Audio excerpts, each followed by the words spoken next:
Hello विद्यार्थी मित्रांनो, मी सगळ्यांचं स्वागत करत आहे आपल्या मुकेश सर यूट्यूब चॅनलवर. आणि या चॅप्टरचा म्हणजे एसी सर्किट नावाचा जो चॅप्टर आहे, हाचं हे कदाचित लास्टचं लेक्चर असावं है ना. बघू, कव्हर करू आज या चॅप्टरला, पूर्ण कव्हर करण्याचा प्रयत्न करतो. Series resonance circuit. प्रश्न असा येतो, what is the series LCR resonance circuit? Obtain the expression for impedance. Hence the state the condition series resonance and derive the expression for resonance frequency. असा प्रश्न येत असतो. ठीक आहे, याच्या आधी आपण शिकलोय मला वाटते सगळं काही LC ऑक्सिलेशन बद्दल. आणि सिरीज रेझोनन्स सर्किटसाठी आपल्याकडे ही डायग्राम आहे आणि प्रश्नाचं उत्तर आपल्याला शिकायचं आहे. आता बघा, a circuit in which the inductors, capacitor आणि रेजिस्टन्स कसे लावलेले आहेत, connected in a series. And circuit admit maximum current corresponding the given frequency. AC is called as the series resonance. जे काही करंट आहे तर सेम फ्लो होतं सिरीजमध्ये, माहिती आहे आपल्याला. पण याच्या आधी रेझोनन्स काय असतो हे टेक्स्टबुकमधून शिकवणार. इलेक्ट्रिक रेझोनन्स काय असते माहिती बिन पाहिजे ना आपल्याला. चला, काय म्हणतेस इलेक्ट्रिकल रेझोनन्स बघू. ठीक आहे, आपल्याला इथं बघायचं आहे. चला बघा. Have you ever the wonder how the radio pick up the certain frequency? आता तुम्हाला माहिती असेल, मी तुम्हाला याच्यावर आणखीन क्यू फॅक्टर जेव्हा शिकवणार त्यावेळेस तुम्हाला खूप डिटेल शिकवणार आहे की बाबा क्वालिटी फॅक्टर कशावर डिपेंड असतं. ठीक आहे ना, बँडविड्थ काय असते. आता तुम्ही ऐकला असेल तर 93.5 FM आहे है ना.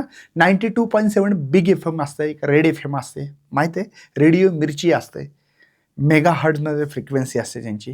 तीच फ्रिक्वेन्सी बरोबर ते कॅच करते, तिथं पिक करंट असतो आणि म्हणून त्या ठिकाणी आपल्याला एकदम चांगला आवाज येतो. जर दोन फ्रिक्वेन्सी जवळ असते तर काय झालं असतं याच्याबद्दल डिटेल आपल्याला शिकायचं आहे.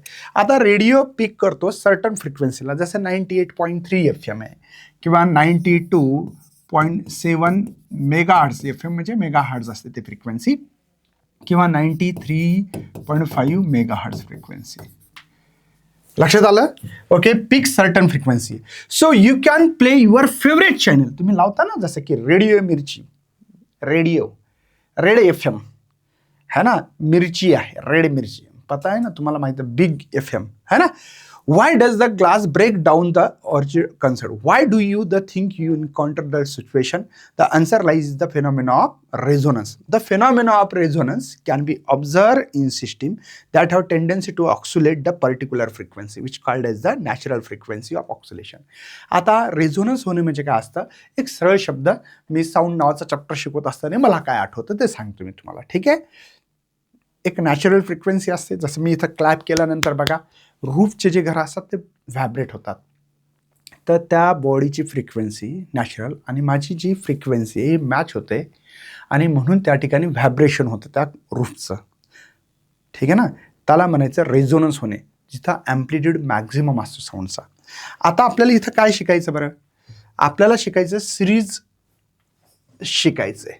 ठीक आहे, मी 1 बाय 1 इथं तुम्हाला इंडक्टर, कॅपॅसिटर आणि रेजिस्टन्स इथं लावलेला आहे. माझ्याकडे एक इम्पिडन्सचा असा एक फॉर्म्युला आहे सिरीज रेझोनन्समध्ये, जे की इम्पिडन्स तुम्ही पण लिहिला असेल असा, Z इज टू इच्या आधीचं R² plus XL minus XC ब्रॅकेटचा स्क्वेअर, असा मी एक फॉर्म्युला लिहिला आहे. पण सगळ्यांना माहिती आहे की XL काय आहे बरं, ओमेगा L आहे, बरोबर आहे ना. आणि XC काय बरं, 1/ωc आहे. ठीक आहे, चला, तर Z is equal to √R². इथं XL जे आहे ते आहे ओमेगा L मायनस 1/ωc चा स्क्वेअर आहे, राईट आहे. हा आपल्याकडे फॉर्म्युला आहे, लक्षात आला असेल. आता आपल्याला याच्यामध्ये कंडिशन घ्यायच्या. जर लो फ्रिक्वेन्सी असेल, असं मी नंबर 1 देतो, लो फ्रिक्वेन्सी कशी आहे, लो फ्रिक्वेन्सी असेल तर काय होईल बघू आपण. हां, नीट लक्षात घ्या. आता इथे लो फ्रिक्वेन्सी असेल, हे जे XLचा फॉर्म्युला होता आपण लिहिलेला आहे ओमेगा L. ओमेगा म्हणजेच 2πfL, बरोबर आहे ना. आता फ्रिक्वेन्सी लो आहे म्हणजे हा जे F दिसते हा लो आहे, तर हा पण लो असेल म्हणजे इंडक्टिव्ह रिॲक्टन्स निग्लिजिबल, खूप लो फ्रिक्वेन्सी आहे. तो एक्सेल पण निग्लिजिबल असेल, म्हणजे खूप छोटा असेल. इंडक्टिव्ह रिॲक्टन्स, याचा जो रिॲक्टन्स आहे म्हणजे जसं रेजिस्टन्स असते करंटला अपोज करणारा, तो हा अपोज करणार नाही. Inductive reactance negligible. इथं तुम्ही काय लिहू शकता, इंडक्टिव्ह रिॲक्टन्स निग्लिजिबल. ठीक आहे, म्हणजे हा निग्लिजिबल आहे. हा कसा इथे निग्लिजिबल. चला नंबर 2 नीट लक्षात घ्या. लो फ्रिक्वेन्सी असताना आता एक्सी बघू आपण. 1/ω_c, तो 1/2πfc. आता नीट लक्षात घ्या, हा एफ लो आहे तर एक्सी ज्यादा. कशामुळं? Inversely proportional. एक्सी इन्व्हर्सली प्रोपोर्शनल एफ आहे. आता एफ फ्रिक्वेन्सी लो कशामुळे लिहिलं ना वरी, लो फ्रिक्वेन्सी म्हणून. तर कॅपॅसिटिव्ह रिॲक्टन्स लार्ज असणार आहे. कॅपॅसिटिव्ह रिॲक्टन्स कसं असणार आहे? लार्ज. जेव्हा लो फ्रिक्वेन्सी आहे तेव्हा एक्सेल निग्लिजिबल आहे आणि एक्सी जास्त आहे, म्हणजे याचा रिॲक्टन्स जो आहे कॅपॅसिटिव्ह रिॲक्टन्स तो जास्त आहे असं आपल्याला सांगायचं आहे. समजलं? आता हाय फ्रिक्वेन्सी घेऊ, दुसरी केस घेऊ आपण. आता इथे केस नंबर 2 मला वाटते हाय फ्रिक्वेन्सी असताना काय होते बघू. हाय फ्रिक्वेन्सी कळालंच असेल, उलट होणार आहे म्हणून काही विषय आहे का सर? बघा आता XL is equal to omega L आहे, ओमेगा म्हणजेच 2πfl आहे.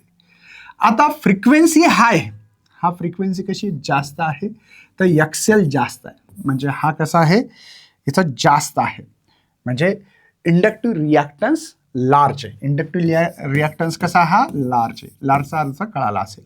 आणि एक्सी कसा आहे बरं इथं? 1/ω_c. आता इथं 1/2πfc. ठीक आहे, तर एक्सी इज इन्व्हर्सली प्रोपोर्शनल एफ. आता हा फ्रिक्वेन्सी हाय आहे तर एक्सी कसा आहे? छोटा आहे, म्हणजे निग्लिजिबल असेल. खूप फ्रिक्वेन्सी जास्त जर असेल तर कॅपॅसिटिव्ह रिॲक्टन्स हा निग्लिजिबल असणार. ठीक आहे, निग्लिजिबल असेल. बस हे लक्षात ठेवायचं तुम्हाला, बाकी काय नाही. पण आपल्याकडे एक लक्षात आलं आता, ॲट सम अँग्युलर फ्रिक्वेन्सी जर आपल्याला एक्सेल इज इक्वल टू एक्सी जर असेल तर कुठे लिहायला जागा आहे का भावा? जर एक्सेल इज इक्वल टू एक्सी असेल तर पर्टिक्युलर फ्रिक्वेन्सी आपण घेऊ ना. एक्सेलची व्हॅल्यू आहे ओमेगा एल आणि याची आहे 1/ω_c. आत्ताच शिकवलं मी, ठीक आहे ना, माहीत पण असेल. मग मला काय करायचंय, ओमेगा इकडे आला तर ओमेगा स्क्वेअर होईल 1/LC. समजला का बाबा? ओमेगा इकडे आला तर ओमेगा स्क्वेअर, तो ओमेगाचा स्क्वेअर गेला तर 1 आणि हा रूट म्हणजे LC. यालाच रेझोनन्स फ्रिक्वेन्सी सुद्धा म्हणतात, अँग्युलर फ्रिक्वेन्सी. पण याचा फॉर्म्युला 2πf, हा आर रेझोनन्स फ्रिक्वेन्सी म्हणून लिहिलं मी. तर इथं हे माझ्याकडे 1/√LC, स्क्वेअर गेल्यामुळे रूट घेतला, 1चा 1च असतो. तर रेझोनन्स फ्रिक्वेन्सीचा याच्यातून एक फॉर्म्युला भेटला मला, 2π√LC. ही झाली तुमची रेझोनन्स फ्रिक्वेन्सी. हे काय झाली तुमची रेझोनन्स फ्रिक्वेन्सी. मला असं अपेक्षित आहे बाबा तुम्हाला कळालं असेल. जर असं असेल तर इम्पिडन्स किती असेल बरं? आता तुम्हाला माहीत झालं की Z is equal to formula आपल्याकडे R² आहे एक्सेल मायनस एक्सीचा स्क्वेअर. पण XL is equal to XC म्हणून Z is equal to √R². कुठून आला? कळालं ना. एक्सेल एक्सी कसा आहे? सारखा आहे. 0 कळालं ना. ओके, म्हणून ह्या इम्पिडन्स जो आहे तो प्युअर रजिस्टिव्ह सर्किट बनला. नॉन इंडक्टिव्ह सर्किट असा एक शब्द वापरला होता, जर याच्या आधीचं लेक्चर वापरला असेल, तुम्ही यूज केला असेल, पाहिला असेल त्यावेळेस. ठीक आहे, ओके. म्हणजे इथं पीक करंट जो आहे, जर करंट इथं कसा भेटेल मग? आता ॲक्च्युली आपल्याकडे करंट जर पीक करंट काढायचा तर फॉर्म्युला आहे E0/Z. E0/Z. पण झेडचा फॉर्म्युला तर हा आहे सर, √R² ब्रॅकेट है ना, √R² plus bracket Excel minus XC. पण Z is equal to R आलं, म्हणजे इथे जो काही इम्पिडन्स होता हा आर भेटला फक्त. म्हणजे हा सर्किटचा रिॲक्टन्स आपण घेतला नाही, अपोज घेतला नाही. याचा अर्थ रेजिस्टन्स कमी, इम्पिडन्स हा जो आहे हा LCR सर्किटचा जो काही रिॲक्टन्स होता तो होता. पण इथं आरच आलं, म्हणजे आता यांचा आलं नाही, एक्सेल मायनस एक्सी हे 0 झालं. म्हणजे तो रेजिस्टन्स ऍड झाला का? नाही झाला. रेजिस्टन्स ऍड नाही झाला म्हणजे काय? म्हणजे हा रेजिस्टन्स कमी आहे. रेजिस्टन्स कमी तर करंट जास्त. म्हणून LCR सर्किटमध्ये करंट हा मॅक्झिमम घेतला जातो आणि इम्पिडन्स हा मिनिमम घेतला जातो, कारण की इम्पिडन्समध्ये Z इज इक्वल टू फक्त R घेतला आपण. ठीक आहे, मला अपेक्षा आहे सगळ्यांना कळाला असेल. ओके, याचा ग्राफ घेणार आहे आपण की आपल्याकडे करंट आणि फ्रिक्वेन्सीच्या बाबतीत तो ग्राफ महत्वाचा आहे. बघा, हा करंट आहे आणि ही फ्रिक्वेन्सी आहे. ठीक आहे, ही आहे रेझोनन्स फ्रिक्वेन्सी. ठीक आहे ना, हा आहे करंट, हा तुमचा पीक व्हॅल्यू ऑफ करंट. म्हणजे सगळ्यात जास्त जिथं करंट असतो तिथं रेझोनन्स फ्रिक्वेन्सी होते, हे आपल्याला लक्षात येतं. ठीक आहे, आपण इथं थोडक्यात आणखीन हा ग्राफ घेतलेला आहे. बघा, the curve is called the series resonance curve at resonance RMS current become maximum. Current कसा इथे जिथं मॅक्झिमम असं रेझोनन्स व्हायला त्याला रेझोनन्स फ्रिक्वेन्सी असं म्हणतात. This circuit resonance condition is very useful for radio. हे कुठे यूज केलं जातं तर रेडिओ. ठीक आहे, TV receiver for tuning the signal from the desired transmission stations असतात किंवा चॅनल. मला एखादं पर्टिक्युलर चॅनल लावायचं आहे, तिथं पीक व्हॅल्यू ऑफ करंट येतं, तिथं रेझोनन्स होतं आणि तिथं चांगला आवाज येत असतो, स्पष्ट आवाज येतो, मोठा आवाज येतो, ॲम्प्लिट्यूड मॅक्झिमम असतं. ठीक आहे, आपल्याला याचे कॅरेक्टरिस्टिक्सवर 2 मार्काचा क्वेश्चन येऊ शकतात. आपल्याला 2 जरी 4 लिहिले तरी बस झाले, अर्ध्या मार्काला असतात हे कॅरेक्टर. सगळ्यांना कॅरेक्टरिस्टिक्स पहिला कळाल. रेझोनन्स कधी झाला होता एक पर्टिक्युलर फ्रिक्वेन्सीला, जेव्हा आपण XL is equal to XC घेतलं होतं. आठवत नसेल तर उघडा डोळे, बघा नीट बघा, XL is equal to XC.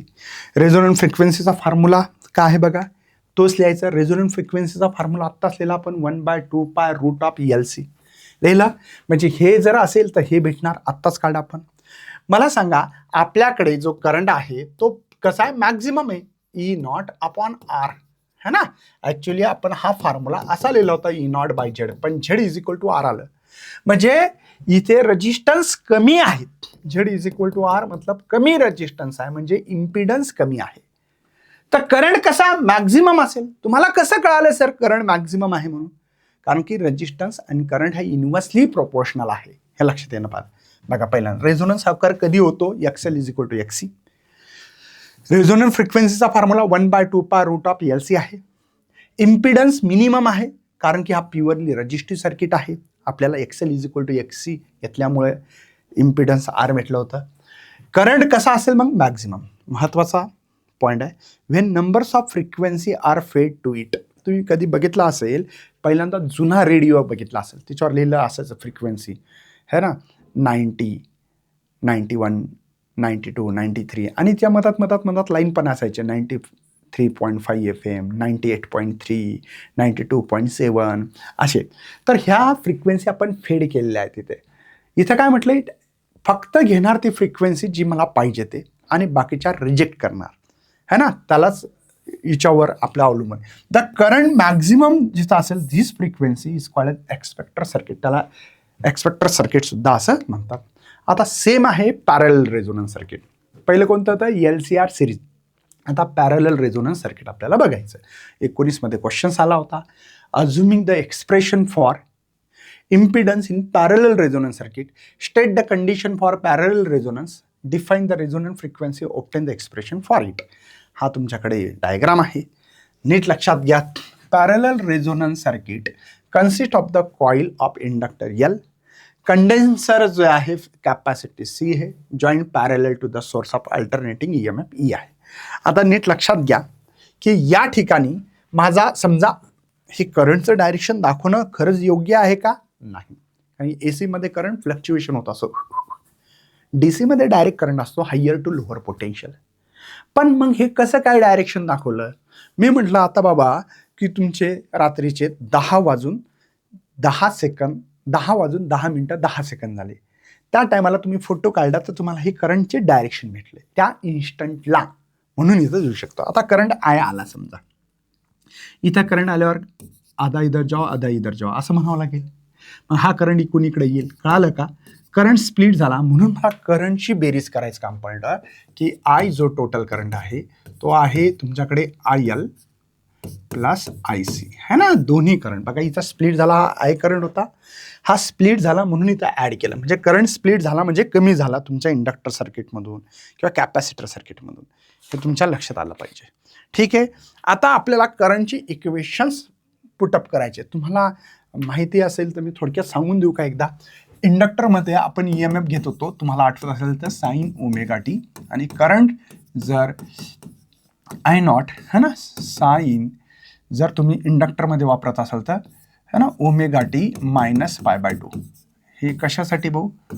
For inductor L साठी. हां, आता हेच आपल्याला, ठीक आहे, हेच आपल्याला E is equal to E nought sine omega t, आणि जो करंट आहे तो आहे I nought sine omega t plus pi by 2 for capacitor. ठीक आहे, फॉर कॅपॅसिटर. मला वाटतं दोन्ही तुम्हाला कळालं असेल. हे इंडक्टरसाठी आहे आणि कॅपॅसिटरसाठी इक्वेशन्स आहेत. मला करंटचे इक्वेशन्स टाकायचे आहेत. मला काय करायचं आहे? करंटचे इक्वेशन टाकायचे. आणि दुसरं एक गोष्ट आहे, करंट म्हणजे काय? तर करंट म्हणजे असते E/R, है ना. आता इथे लिहिताना तुम्ही हे जर इंडक्टर IL लिहित असाल, IL, आणि हे IC लिहित असाल, तर इथं E0/XL येईल, आणि तर E0/XC येईल. माहीत आहे ना, I करंटची व्हॅल्यू पुट करतो. नीट लक्षात घ्या, मी काय लिहितो ते IL इज इक्वल टू, तेच इक्वेशन पुस्तकात जसं लिहिलं तसं लिहून देतोय. E0 हा XL आहे sign omega T minus pi by 2, है ना. करंट इथं लॅग करत असतं, माहीत आहे. मी हे खूप शिकवलं, हे लास्टचं लेक्चर आहे. निश्चित जाऊन बघा हे इक्वेशन अलग उठून, है ना. इथे करंट लीड करतो कॅपॅसिटरमध्ये, म्हणून पाय बाय 2 ॲड केलं. हे आयची व्हॅल्यू आहे E/XL. बघा, E/R ओहम्स लॉ इस्तेमाल केला, मी यूज केला आहे. नंतर हे IC, ठीक आहे, इथे आहे E0XC sign omega t plus pi by 2. कदाचित तुम्हाला हे लक्षात आलं असेल. ठीक आहे, मी काय करतो ते कळतंय. चला, ही व्हॅल्यू आपल्याला इक्वेशन 1 मध्ये पुटअप करायची आहे. मी इथं लिहू का असं? Put equation 1, put equation 1. चला, हे आहे I, हे आहे इक्वेशन आयचं E0XL, ठीक आहे, sign omega T minus pi by 2, ठीक आहे, प्लस करतोय E0XC sign omega t plus pi by 2. ठीक आहे. मला असं वाटतं की इथे आपण कॉसच्या फॉर्ममध्ये इक्वेशन्स लिहू शकतो, है ना. याला कसं लिहिणार बघा, minus E0/XL cos omega T. समजते का? मायनस कुठून आलं? Sine omega T minus pi by 2 minus cos theta असतो, minus cos theta plus E0/XC, याला लिहू शकतो कॉस ओमेगा टी. काय कॉमन काढू शकतो हे सगळ्यांनाच माहिती आहे. ते कॉमन काढा आणि विषय संपून टाका बाबा, है ना. काय काय कॉमन निघतं ते काढा. मला वाटतं की I is equal to E0 cos omega t common आहे. काय राहिलं? 1/XC 1/XL. एक मिनिट हा, तो पेन एकच झाल्यामुळे जरा असा व्हाईट कळणार नाही, म्हणून मार्कर चेंज करतोय. नीट लक्षात घ्या, 1/XC आणि 1/XL. हे लक्षात आलं का? हे बघा, E0 cos omega t common काढलं. हा प्लस आहे ना 1/XC, हा मायनस आहे 1/XL. राईट आहे. मला असं वाटतं की हे सगळ्यांना कळत असावं अशी अपेक्षा आहे माझी. चला, आता मला थोडंसं समोर जावं लागेल. ठीक आहे, बघा, तर हे I इज इक्वल टू, इथे मी हेच equation E0 cos omega T, ठीक आहे, XC ची व्हॅल्यू आहे बघा, ज्यांना माहिती नसेल XC असतो 1/ωc आणि XL आहे ωL. राईट आहे. तर नीट लक्षात घ्या, डिव्हाइडचा डिव्हाइड न्यूमॉनिटर होतो ωc, हे ωL. राईट आहे. हे इक्वेशन तुमच्याकडे यायला पाहिजे होतं करंटचं. टोटल करंट किती या सर्किटमध्ये आहे आलेलं त्याचं इक्वेशन. मला एक सांगा, इथं करंट मिनिमम घ्यायचा का बरं? कारण की इथून आपला स्प्लिट होतोय, म्हणून करंट I कसा आपल्याकडे? मिनिमम. आता मिनिमम किती असू शकतो? 0. मग याला 0 करा ना सर. 0ने जर E0 कॉस ओमेगा टीला मल्टिप्लाय केलं तर 0 येईल. तुमच्या लक्षात आलं का? हे जे काही ब्रॅकेट दिसतंय ωc मायनस 1/ωL, याला आपण 0 ठेवू शकतो. 0 लक्षात येतं. ब्रॅकेटमध्ये omega C minus 1/ω_L is equal to 0. हे आपण 0 कसं ठेवलं हे लक्षात घ्या तुम्ही. ठीक आहे. चला मग आता याला जर आपण ओमेगा सी हा इकडे जर गेला तो 1/ω_L आहे. समजतं ना. बघा याला 0 का बरं, मिनिमम करंट जर घेतला आपण तर काय होईल हे तुम्हाला कळालं असेल. याला 0 करावं लागेल. याला 0 केलं तर उत्तर 0 भेटेल या पूर्ण.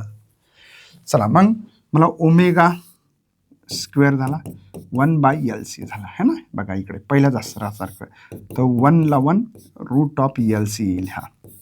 आणि हे माहिती आहे सगळ्यांना 2πFR रेझोनन्स फ्रिक्वेन्सी आहे. तो 1/√LC. तर रेझोनन्स फ्रिक्वेन्सी FR 1/2π√LC. ठीक आहे. रेझोनन्स फ्रिक्वेन्सी समजलं. Resonance frequency 1/2π√LC. ठीक आहे. दिस इज द रेझोनन्स फ्रिक्वेन्सी. याला काय म्हणायचं आपलं, रेझोनन्स फ्रिक्वेन्सी. ठीक आहे. पॅरलल रेझोनन्स सर्किटमध्ये रेझोनन्स फ्रिक्वेन्सी 1/2π√LC. चला समोर जाऊ आपण. महत्वाचं आहे की बाबा इथं मिनिमम करंटवर रेझोनन्स होत असतो. म्हणून हा ग्राफमध्ये हा करंट इकडे वाढत चालला ना. इकडे बघा हा I0 आहे. तर हा जो आहे ठीक आहे हे झालं रेझोनन्स फ्रिक्वेन्सी. रेझोनन्स फ्रिक्वेन्सी इथं मिनिमम करंटला रेझोनन्स फ्रिक्वेन्सी होते. ठीक आहे. लक्षात येतं. चला याचे पण कॅरेक्टरिस्टिक्स सेम आहेत. आता मला एक सांगा कधी रेझोनन्स होतं, XL is equal to XC. ठीक आहे. रेझोनन्स फ्रिक्वेन्सीचा फॉर्म्युला 1/2π√LC. आता इथे इम्पिडन्स मॅक्झिमम असला पाहिजे कारण मिनिमम आहे ना. तर इम्पिडन्स कसा असेल, मॅक्झिमम. इम्पिडन्स म्हणजे एक अपोजिशन जे काही सर्किटद्वारे करंटला होतं त्याला इम्पिडन्स म्हणतात. करंट कसा असेल मग, minimum. Impedance maximum, current minimum.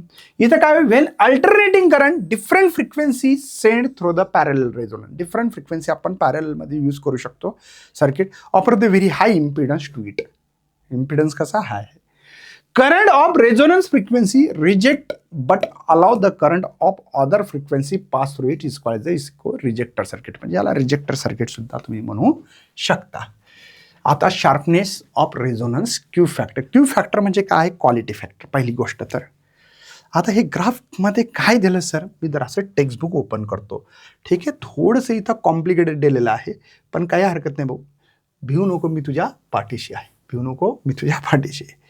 चला आपल्याला घ्यायचंय हे झालंय सगळं आपलं. आपल्याला घ्यायचंय ते हे आणि याला घ्यायचंय असं. ठीक आहे. बघा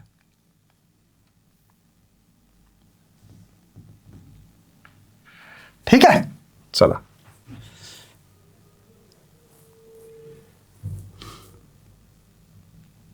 ठीक आहे. चलिए आता बघा काय काय दिलं. हे काय सर पहिल्यांदा समजून घेऊ आपण. हे काय सर, हा जो ग्राफ दिसतो खालचा याचा रेजिस्टन्स हा आहे. का बरं, बघा इकडे करंट आहे. करंट ॲम्प्लिट्यूड हा करंट आहे. आता करंट आणि रेजिस्टन्स इन्व्हर्सली प्रोपोर्शनल डोक्यात तर असेल भाऊ. ओके. आता हा ग्राफमध्ये तुम्ही जर चेक केलं तर तुम्हाला इथे करंट कमी दिसतो. बघा इथं करंट कमी आहे ना. इकडे करंट, इकडला करंट जास्त आहे. इथं करंट कमी तर रेजिस्टन्स आहे. कळालं का रेजिस्टन्स आहे काय आहे ते. कारण रेजिस्टन्स कमी जास्त तर करंट कमी. हा करंट कमी आहे. इथं करंट थोडा वाढला. या ग्राफमध्ये बघा करंट किती जास्त. बघा ही पीक व्हॅल्यू करंट. हा पीक व्हॅल्यू आहे करंटची.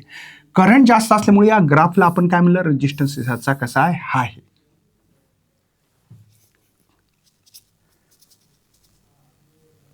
नाही चुकलं, लो पाहिजे होता का, पुस्तकात चुकलं का, इथे लो रेजिस्टन्स पाहिजे होता भाऊ याचा. हा जो दिसतो ना आपला लो रेजिस्टन्स आहे. बघा करंट जास्त तर रेजिस्टन्स लोअर आहे. याचा रेजिस्टन्स हाय काय कळाला असेल. बरं सर हे काय हो, XC ग्रेटर दॅन XL आणि हा XL ग्रेटर दॅन XC असा का बरं केला असेल. या साईडला XC ग्रेटर काय, करंट वाढणे म्हणजे काय असतं, रेजिस्टन्स कमी असतो. XC म्हणजे कॅपॅसिटी सर्किटचा रेजिस्टन्स. तो इथं जास्त बघा XC जास्त दाखवलेला आहे. हा करंट जास्त आहे ना कॅपॅसिटरमध्ये. आणि इकडे तुम्हाला XL ग्रेटर दॅन दाखवलेला आहे कारण की इथं करंट कमी होतोय. हा XL करंटला कमी करतोय. बघा हे लक्षात येत असेल. सर हे पीक